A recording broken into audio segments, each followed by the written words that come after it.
Welcome to HITC Sport. Alright, let's take a look at every Premier League club's footballer whose transfer valuation has shot through the roof since 2019. For example, back in 2019, I was roughly worth about as much as a bag of custard creams. But fast forward a year and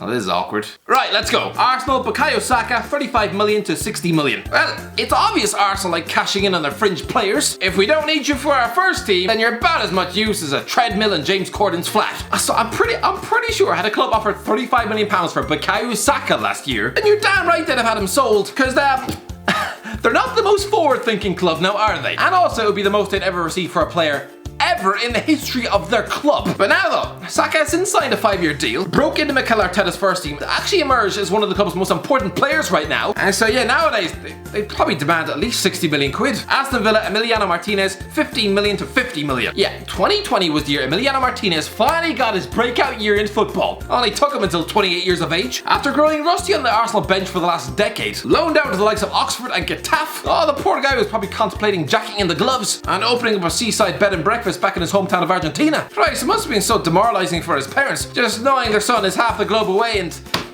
not really doing his job. Rewind to the start of 2019. He's an unknown 27-year-old goalkeeper with only 6 Premier League appearances to his name. You might also remember him as being the same goalie who conceded 5 to Reading back in November 2012. Aussie, if a club had bid even 10 million pounds for this guy, Arsenal would have cashed in quicker than True Geordie at a casino. Now though, after a 20 million pound move to Aston Villa, where he's already kept 7 clean sheets for a side fighting in the top 6, then you're damn right Villa wouldn't accept anything less than 50 million pounds. Not bad at all. Brighton, Tariq Lamptey, 4 million to 35 million. I know Chelsea are pretty well stocked at fullback, but come on now. Whoever sanctioned Tariq Lamptey's £4 million move to Brighton last January has probably since been drowned in a sink. The 20-year-old has gone on to excel at right wing back for Brighton, terrorising opposition defences on a weekly basis, and now he's got Bayern Munich sniffing around his face. He's got 2.5 years left in his Brighton deal. He's young and English, so they'd probably shake any potential suitor down for at least 35 million quid. I mean, did you see the way they kept saying no to Leeds for Ben White? Clearly that club don't really need the money. Burnley, Dwight McNeil, 30 million to 40 million. Okay, don't get me wrong, there's not one fibre of my being that thinks Dwight McNeil is actually worth 40 million quid. Are we forgetting just how much money that actually is? For a 21-year-old Manchester United reject with 1 assist all season for Burnley, just mental. But he did just sign a new contract after his agent drummed up fantasy interest from Juventus and AC Milan. If that's true, then clearly the scouts in Serie A clearly just drank too much wine last year. Because guys, he has the muscle strength of a melted pencil. But yeah, due to nonsensical British hype, that new deal has probably raised his transfer value by at least a third. Chelsea, Callum Hudson-ODOI, 40 million to 72 million. Okay, I don't think Callum Hudson-ODOI has done much this year, but in 2019, Bayern Munich were having 35 million pound bids rejected for this teenage prospect. Yes, he's highly rated at Stamford Bridge, but don't tell me they wouldn't have accepted 40 million. This is the same club who cashed in on Kevin De Bruyne and Mo Salah. Let's not forget he also only had 1 year left on his deal. A supposedly unhappy kid who could have left the following summer for the price of an empty shampoo bottle. But since then, he signed a new 5-year deal worth £120,000 a week and is now apparently worth 72 million quid. Just ridiculous. Crystal Palace, Ebereki Eze, 10 million to 40 million. Okay, last season when former Tesco employee Ebereki Eze smashed home 14 goals for QPR in the Championship, that was what earned him that £20 million move to Sellers Park. But go back to January 2019 though. This fella had all the end product of a wooden horse. Just 4 goals and 42 appearances that season. You're damn right QPR would have cashed in then for anything above £10 million.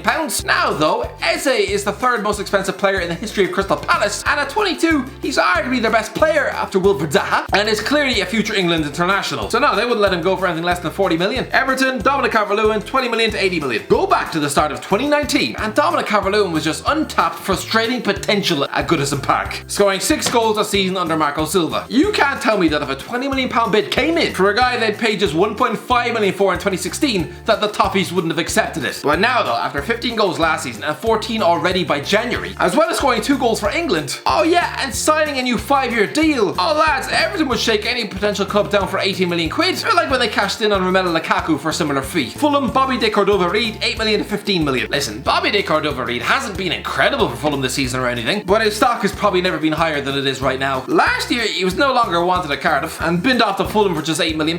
Now though, after 4 Premier League goals by January, including a cracker against Liverpool, Fulham could probably flog this 27-year-old for nearly twice the fee they bought him for. Leeds, Patrick Bamford, 20 million to 40 million. Go back to the start of 2019, and Patrick Bamford was beginning to look like another Leeds flop. He scored just 1 goal for them since arriving from Middlesbrough in the summer, and had spent 6 months out with a cruciate ligament injury. Christ, if someone had offered them £50 million then, making twice the money back on what they paid for him 6 months earlier, oh, they'd have snapped your damn hand off. Now though, after 16 goals in the Championship last season, and 10 in 15 games in the Premier League, oh, you're looking at 40 million at least to get him out of Leeds right now. And doesn't that just make you sick in your mouth? Leicester, Wesley Fofana, 20 million to 90 million. Okay, a year ago, 18 months, whatever. Wesley Fofana was an 18-year-old child with less than 10 senior games of football for Saint Etienne under his belt. Nobody had really noticed just how good he was. So yeah, I'm pretty sure a £20 million bid would have been enough to get him out of France back then. Now though, he's Leicester's record signing at £35 million.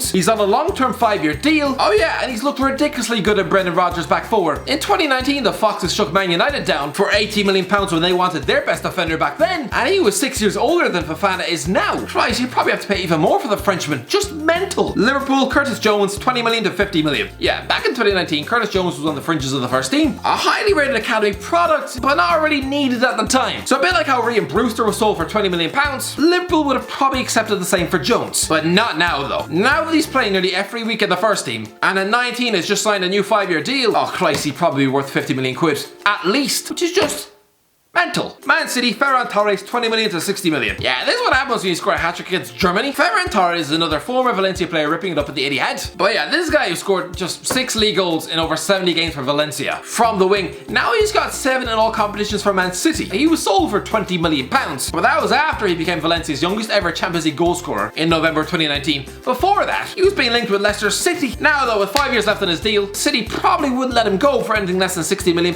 Man United, Bruno Fernandes, 67 million to 140 million. Yeah, one of the biggest skyrocketing transfer valuations in the list. Now, to be fair, when Bruno Fernandes arrived at Sporting Lisbon in 2017, apparently his contract had a €100 million buyout clause. But clearly those clubs' directors showed the backbone of a crippled goose, because they ended up selling him to Man United for just £67 million.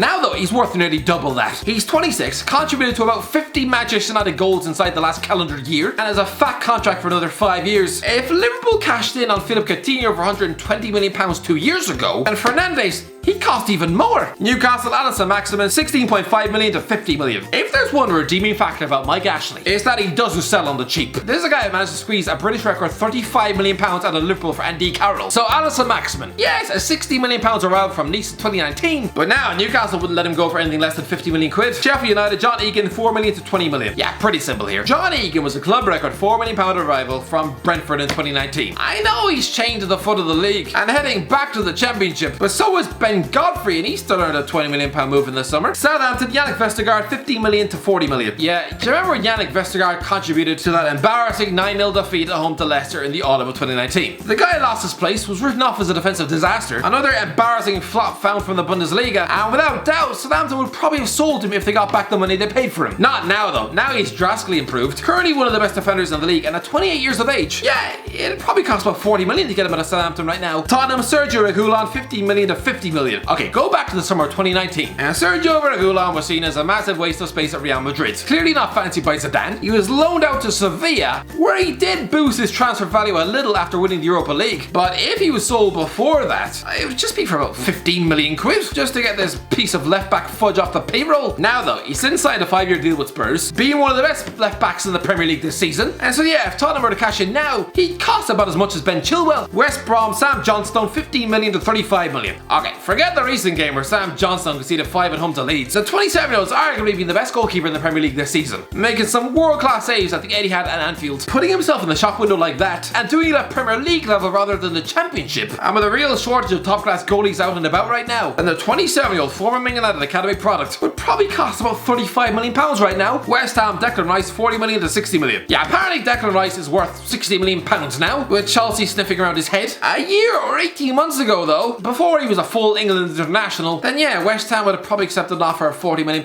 right? Wolves, Daniel Podence, 17 million to 40 million. Right, back in 2019, Daniel Podence was a talented Portuguese midfielder, but stuck in Greece with Olympiacos, who eventually cashed in for 17 million quid. Not exactly a mouth-watering, earth-shattering transfer fee now, is it? But now though, he's arguably been Wolves' best player this season, shining in big games against Arsenal and Chelsea, and considering they sold Diogo Jota for massive money, then a 25-year-old Portuguese international with 3.5 years left on his deal, let's say 40 million. Anyway, actually, let me know, do you think I've got these valuations completely and utterly wrong? Let me know in the comments below. If you enjoyed the video, don't forget to like, share, subscribe, and as always, I'll talk to you in a while.